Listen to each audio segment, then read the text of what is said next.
The week 1 showdown between Auburn and Baylor could set the tone for the entire college football season.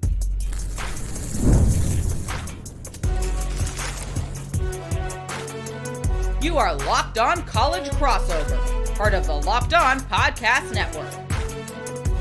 Your team every day. Yes, welcome into this special crossover edition of Locked On Auburn and Locked On Baylor. He is the Cam Stuart of Locked On Baylor. I'm Zach Blackerby, host of Locked On Auburn. And what a showdown do we have coming up to open the season? It moves to a Friday. Does that matter? The biggest concerns for Auburn and Baylor heading into this matchup. I want to pick your brain on the quarterback situation. But Cam, earlier this week, I did a show and I made the claim that Auburn heading to Baylor to open up the season is the most important game on Auburn's schedule, just because I think it sets the tone so much for the rest of the year. Yeah, and like you see that September schedule, you kind of ease into the bad boys of the SEC after that Baylor matchup. For Baylor, it's really the opposite. Not that doesn't diminish this game; it's still pretty big. But right after Auburn, we've got college football playoff attendee SMU of the ACC. They were there. They were there.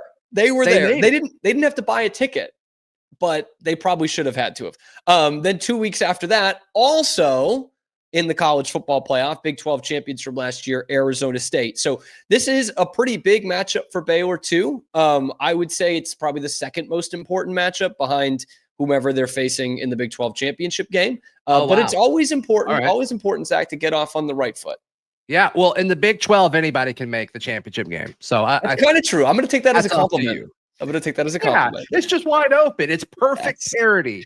That's off the Big 12 for building just a true arena of competition there. But Auburn's first 3 big games are all on the road. They go to Waco, obviously, in the season opener.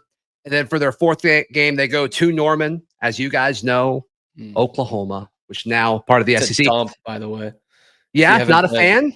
Yeah, I went a couple years ago. I mean, look, it's got the mystique. It's one of those where if like you're a fan for a long time, it's got the mystique and everything, but you're still urinating in troughs. So, okay. Some people may like that. I don't know. So, Auburn fans go to Norman. A lot of Auburn fans will go to Norman for the first time. And then they go to Texas A&M the following week. And I've said if Auburn can go 2-3 in those games, and then, whatever happens that following week against Georgia, the rest of the schedule for the Tigers is pretty manageable. And so it's like, if you can go 2-1, win 2 out of those 3 games that you start on the road, I think Baylor's the most gettable of the 3. You can say I'm wrong if you want. I'd love to have that conversation.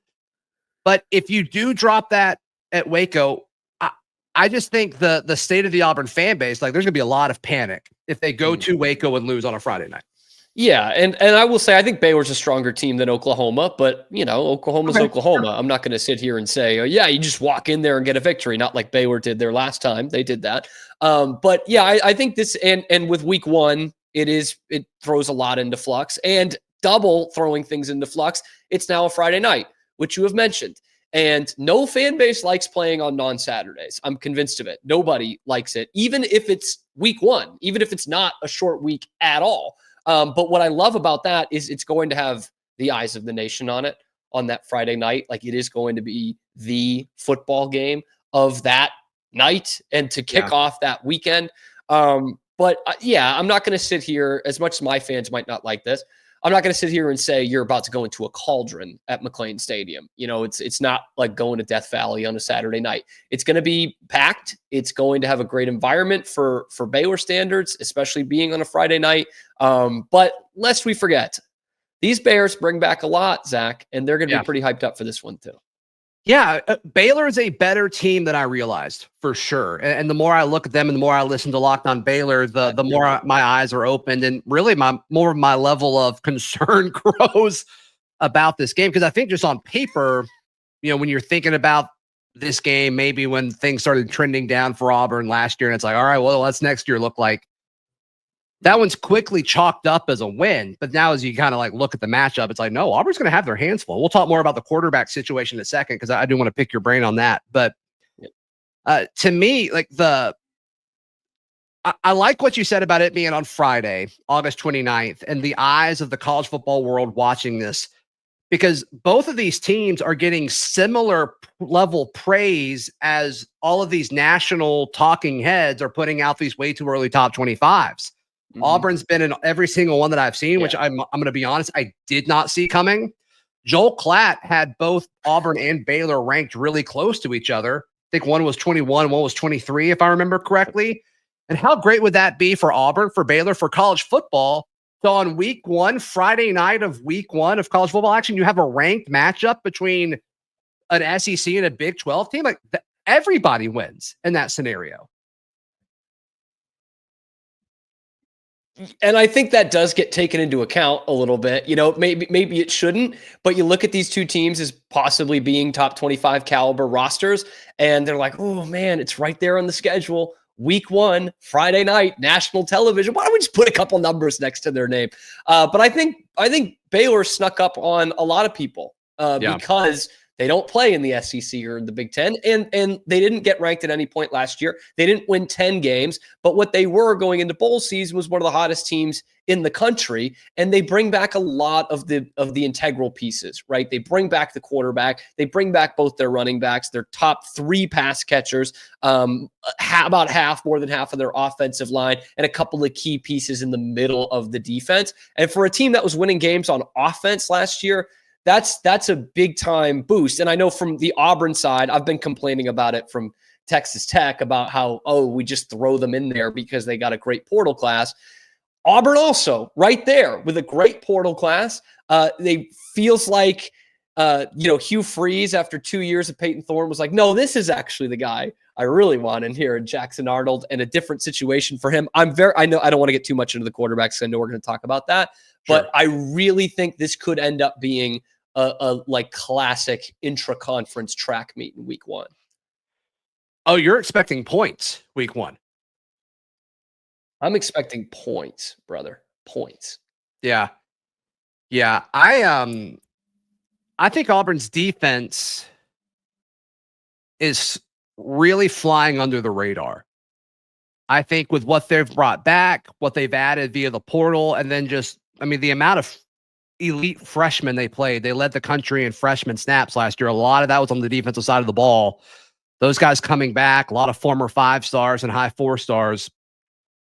And really what's kind of given Hugh Freeze like the sales pitch to the fans of like, the future is here. We've got it. They're just all 18. We got to let them grow up and develop as players before they can win here. Like, I think that's kind of what Auburn fans, at least that's what I'm expecting to see, is really solid defensive play in Waco week 1. But it's also week 1, Zach. See, that's the thing, because I've been following. Look, I'm trying to do my homework here. I know you like those DBs, especially at Auburn, but it is week 1, and there is some catching up to get to. And I'm not going to say, oh yeah, Baylor's going to beat them by 4 touchdowns because it's week 1 and Baylor has more guys coming back. But I just think there's a whole offseason with this Jake Spavital offense for Sawyer Robertson to actually be the starter, which he was not going through all last offseason. So that's why I think, and I think there's just quality on both sides. So I think we're going to have a very entertaining week 1 game. And I know it doesn't mean anything, but I do hope there are top 25 rankings for both these teams in week 1. I think that just adds to it. I think there will be. I think there will be. Maybe not like consensus type stuff, but I do think I don't think top 10. I don't think that'll happen.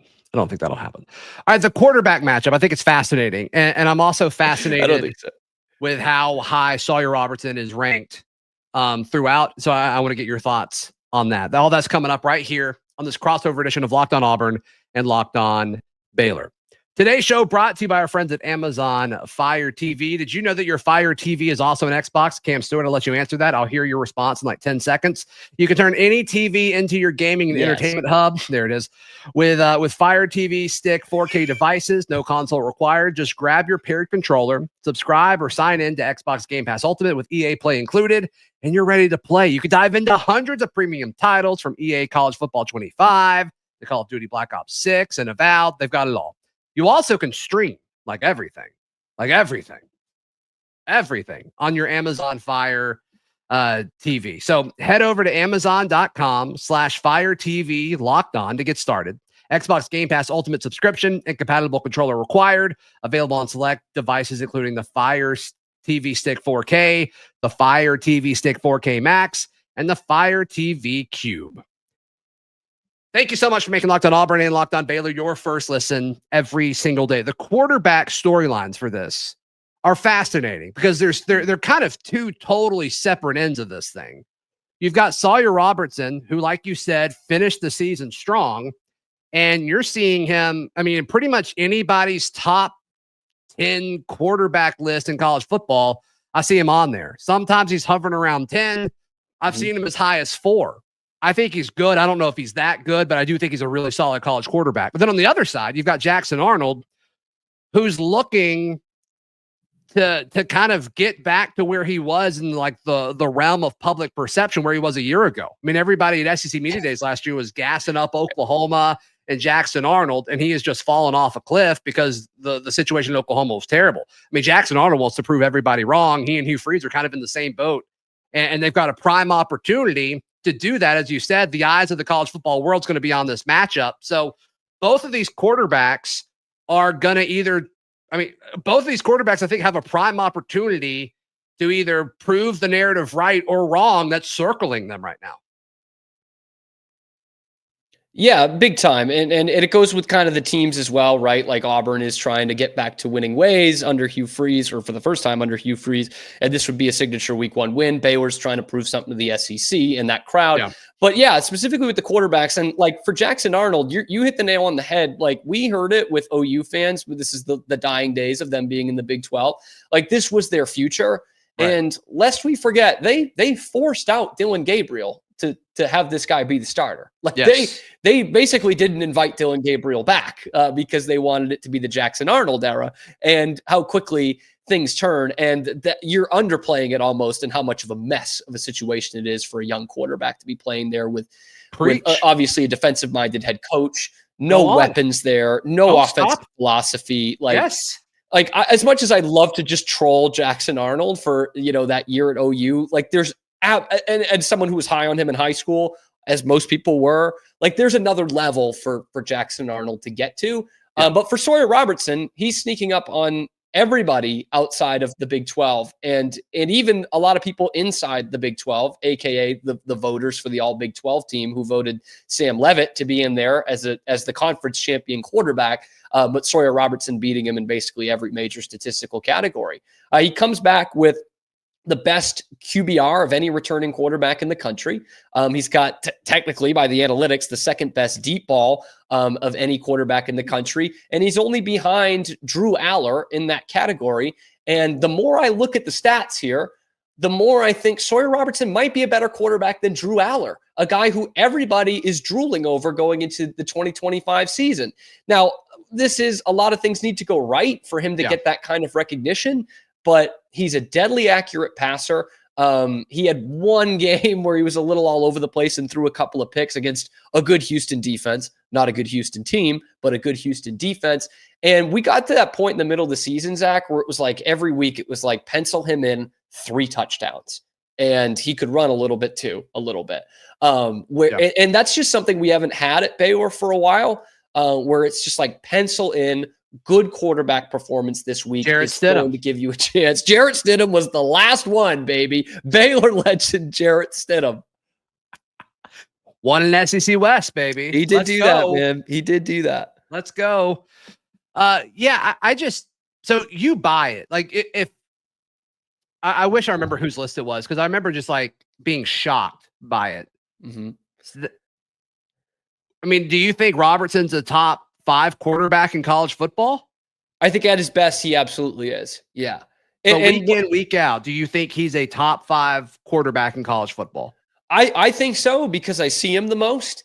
And part of that is predicated on a little bit of growth in this system as well. So I guess there is still some stuff there, but I think you take that in with Arch Manning as well. You take that in with Lenore Sellers and DJ Lagway.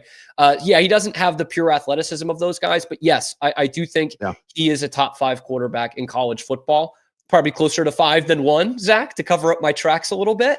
Totally but yes, fine. I Totally do. fine. And you say I'm buying it. I've been selling it, Zach. I have been pushing this narrative. You look up Sawyer Robertson on You're Google. the one creating the product, not selling Yes, it. man. Yeah. You're going to get a bunch of Locked On Baylor stuff of why isn't Sawyer Robertson this or that or this? Because I'm conducting the hype train. Well, I had no idea. Clearly, the product is attractive. It's moving. I'm seeing it everywhere. What do you think about Baylor's ability to protect him? Tell me about the offensive line, because I do think Auburn's ability to rush the passer next year, it got better over the course of the season last year. Keldrick Falk is going to be a first-round draft pick. I mean, I've seen him mocked in the top 10. What are you expecting that part of this matchup to look like? Yeah, this is a bit of an old analogy since everyone just plays on turf now, but like they didn't need to wash Sawyer's uniform the last half of the season. Okay. It took some time to figure out the right five in there. But once that winning streak started was really when the offensive line turned around, and you returned most of that. But I think once again, for the second spring in a row, Baylor's kind of figuring out what everybody's roles are on the offensive line. Like, oh, we like this guy, Colton Thomason, former 4-star guy, transfer from A&M, or Joe Crocker from Louisville. But who's going to fit where? Joe Crocker is an incredible offensive line name. Thank you. I will tell him that you said that. Is that the best offensive line name in this matchup, you think? Probably. Okay. Because I don't know any of Auburn's offensive linemen's names, so I'm gonna roll with the Baylor ones. I think Xavier Miller's up there. It's not bad. Xavier Chaplin. Colton Siriaki is a fan favorite for Baylor. That's a hockey but it's, player name. Yeah, that's what I mean. Yeah. It's not an offensive lineman. Right. Great name. Don't know Joe if I think Crocker's offensive lineman. Yeah. No Parker Titsworth in this matchup, unfortunately, the former Ohio offensive lineman. But yeah, I think it's still a question mark, not a huge question mark for Baylor. Which is funny. You talk about the improvement on the defensive line, the pass rush specifically for Auburn, because that's where Baylor really needs to improve, maybe more than any position group on the team. But yeah, the second half of last year when they started winning, and they're Baylor's going pass fast. rush, Baylor's defensive line is where they need to improve the most. Yes, yeah, corners as well, which I don't want. That could be a problem. Arnold to hear that? Yeah, I don't want Jackson Arnold to hear that. That could be a problem. It's Cam Coleman, Eric Singleton. I've heard of them. Simmons, Horatio Fields. I think Auburn may have. I think they have a top 3 receiver room in the SEC, which means you're probably top 5, top 6 in the country. Are they gonna be able to get them the ball? Like, that's on Jackson Arnold and Hugh Freeze at that point. But the dudes are there. Yeah, and Baylor's brought in some guys in the portal. I'm not going to sit here and say they've improved themselves to being the best defensive backfield in the Big 12. But yeah, they got exposed there last year. Garrett Nussmeier picked them apart in the Texas Bowl. And Josh Hoover did it at TCU. So a Big 12 example as well. That is a big area of improvement. But I think, as you well know, being the football guy that you are, if Baylor can have an elite pass rush, which they haven't had in 5 years, that takes a lot of pressure, no pun intended, a lot of pressure off your defensive backfield. And they couldn't do that. I mean, they couldn't get a finger on a quarterback not named Shedeur Sanders. They had, I think, 24 sacks last year, and more than a third of them were in that Colorado game with the worst offensive line in America 2 years running. So that's not saying Cleveland Brown legend, Shedeur Sanders. Shedeur Sanders, big-time Browns legend, man. Probably the best quarterback ever taken after the 5th round of the NFL draft. Wow, we've mentioned multiple Cleveland Brown quarterbacks today because they drafted both him and Dylan Gabriel in the same draft. They did. And by the way, Sawyer Robertson in the Big 12 rankings for a lot of those categories last year, even though he missed the first 2 games, is only behind Shedeur Sanders. He was only behind Shedeur in touchdown passes with 110 less pass attempts than Shedeur had.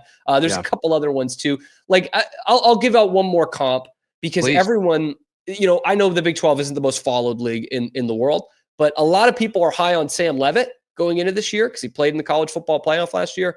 Yeah. Sawyer Robertson is at least the same quarterback as Sam Leavitt, if not better. I would think he's better than Sam Leavitt. I think he is. I'm not saying Sam Leavitt sucks, but I think they're neck and neck, and it's a nose finish to Sawyer Robertson. Again, I don't think it's as close as you're describing. I think he's considerably better. Because he didn't look great against UT, Sam Leavitt. Is that why? Well, I just think the whole I mean, I know I took a stab at the Big 12 a second ago, but the Big 12 is better than the ACC. Yes, it is better than the ACC. I'll give it that. Which I mean, low bar. I think we agree there. I can read better than your average third grader. Sure. Low bar. But still a step in the right direction. Absolutely. For sure. Biggest concerns for this matchup. We kind of touched on that already. But let's jump more into that in a second. Right here on this crossover edition of Locked on Auburn and Locked on Baylor. Today's show brought to you by our friends at Monarch Money. Cam, you ever check your account? You're like, where'd all my money go? All the time. All the time. It stinks. All the time. Yes. Well, you don't have to ask that question anymore with Monarch Money. Because when Monarch Money is your personal CFO, gives you full visibility and control over your finances. This is my favorite trick question, Cam, that I love to ask other people. Mm-hmm. Is Monarch Money just a budgeting app? Surely it's just a budgeting app. It's not. It's not. It's a complete financial command center. You can track all your accounts, investments, and spending all in one place. You don't need multiple apps. You could just have Monarch Money. Wow. Yeah. Wow. Yeah. Take control of your finances with Monarch Money. Use code LOCKEDONCollege at monarchmoney.com for 50% off your first year. That's monarchmoney.com. Code LOCKEDONCollege for half off your first year. I'll start this off, Cam, if you don't mind. Please. Because you may have already touched on Baylor's, but mine is that the offense just doesn't click for Auburn. I mean, there's so many questions about, you bring in Hugh Freeze, who's this great recruiter, which he's done that part exceptionally well. The offense hasn't really come yet. And statistically, the offense was fine last year, but they couldn't score points. And so within the 20-yard line, it's all right, we get to the red zone, we're going to do something silly. And sometimes it was execution. Sometimes it was play calling. Sometimes it was just unluckiness. But just the combat or missed field goals. I mean, there were so many things. Auburn was close so many times, but you don't want to hear that from your head coach. But he's right. Auburn was so close. A traumatic pick six against Oklahoma. If you make a field goal and hold on to the lead against Missouri, I mean, Auburn has found so many different ways to lose games, and a lot of that had to do with the offense just being so close, but then just ripping your heart out. The defense did its part. And I guess the biggest fear is, all these narratives of, okay, well, Auburn and Hugh Freeze, they've got the dudes, they've got the receivers, they've got the O-line. He went out and got his quarterback. Surely that's all you need. My biggest concern is, what if that doesn't work? Then what do we do? That kind of goes into mine as well, because I'm thinking that defensive backfield that we talked about, you bring in a terrific offensive mind, right, in Hugh Freeze. And as much as I still love Dave Aranda's defensive mind, that hasn't really shown on the field the last two seasons. He hasn't had one of those classic Dave Aranda game plans like he had back in 2021, 2022. We haven't seen a lot of that. And so I'm kind of hoping that it does take a second, that Jackson Arnold is seeing, oh, that guy's too open. He's never that open in practice. I'm just going to miss this throw. It's just a lot of moving parts. We still don't really know what that depth chart looks like at the cornerback position, but they did get Gary Patterson's right-hand man, Paul Gonzalez, to be the new defensive backs coach. He was at TCU forever and coached a lot of really good defenses at TCU.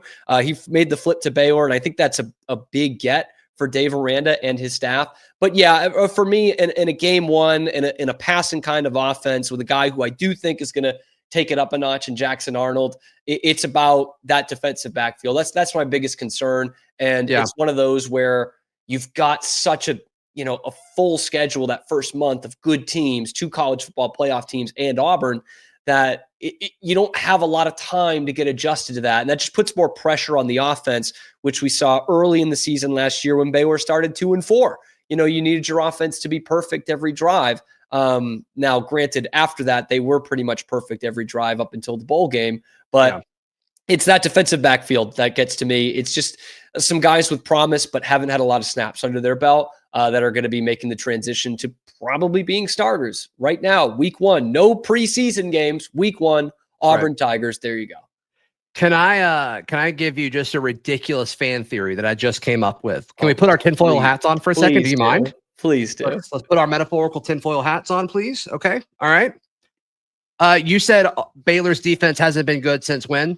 You said the year. I mean, realistically, 2021. Yeah, 22. They were okay. You said 2022 just now. Yep. What happened? Oh, Auburn hired away Ron Roberts. That's it, man. So now people are asking, did Hugh Freeze and Auburn destroy Baylor's defensive culture? Is Dave Aranda a Ron Roberts coming up? They're like, let's make sure Baylor doesn't have a defense in a few years when we play them. And can I piggyback off that? Can I put even more tinfoil on? Yeah, let's put another layer on, my guy. Because maybe they're also thinking, you know what? We've got him back-to-back years. We've got him on the plains next time. Sure. Sawyer Robertson's going to be out of eligibility. Uh-oh. Why don't we give them a quarterback? Why don't we just give one to them who we don't believe in? We don't think he's going to be our starter. We got this. Walker, go to Baylor real quick. Walker, how about you do us a little song? How about you help out Auburn football, baby? Do you think that? I liked Walker. Had him on the show. I like him a lot. I don't think he'd sabotage. Walker White's the only football player that's been on both of our shows? Probably. I mean, so. Did you play a little ball back in your day? Does that count? Played high school ball. That counts. Okay. I didn't, so that counts. Oh, okay. You're so me and Walker is the answer to that trivia question. That's it, baby. That's the two. We haven't had Jarrett Stidham on yet. That's the other quarterback. That's Jarrett Stidham on. We both have to have him on. It's a crossover with Jarrett Stidham. Can we make that deal right now? I think that would probably be the way we have to. I don't know if like a standalone Jarrett Stidham interview on a Locked On Baylor show works. Do you think it would be weird that I have a Jarrett Stidham jersey there and he hopped on? I'm like, do you remember signing this? I bought it this way. But do you remember this? Would it be weirder if I wore the knockoff from China Baylor #3 Jarrett Stidham jersey that my dad wore to Patriots training camp to try to get his attention? Or wearing a potentially game-used gunmetal gray #3 Baylor jersey? I think you go with the Baylor because you're the Baylor host. The one I have then, not my dad's one. Okay. I think so. Okay. That's cool. I think so. I would love to ask him about the whole kind of Baylor fiasco. I mean, this is getting way off topic, but sure. To me, that's done. Like a Red Sox fan talking Roger Clemens. So I would love to talk through that with him. Yeah. Do you think he would love to talk through it? Yeah, probably not. Probably not. And I don't know how many people would watch it, to be fair, but I think more Auburn people would probably. Auburn people love Stidham. Yeah. And I could use a little Auburn bump. That'd be nice. Yeah, Auburn people, go watch Locked On Baylor, please. For real, how can people check out everything you've got going on, Cam? Yeah, just like Locked On Auburn, we're there every day on YouTube, wherever you get your podcasts. Specifically, listen to us on the podcast forum. That's fantastic, man. But you can find me at Real Cam Stuart on Twitter and Locked On Baylor on Twitter. I mean, we have a lot of general college football takes on there, and sometimes they're funny. So I would recommend checking that out. Sometimes they're misses, and those are worth listening to as well. Yeah, sometimes. Oh, and also, if you got NHL fans, Locked On NHL Game Night, which I'm also part on the Great Locked On Podcast Network. So just a plug, it's a new show, so not a lot of people might know it. And I know Alabama is just a hub for NHL fans. Alabama love hockey. Like they're way into this Leafs run right now, and the Winnipeg Jets. I mean, forget about it. So yeah, gotcha. You can find me there too. Yeah, sure. Please like the video. Please subscribe. We'll see you next time. This has been a crossover edition of Locked On Auburn and Locked On Baylor. Jarrett Stidham forever. I mean, come on.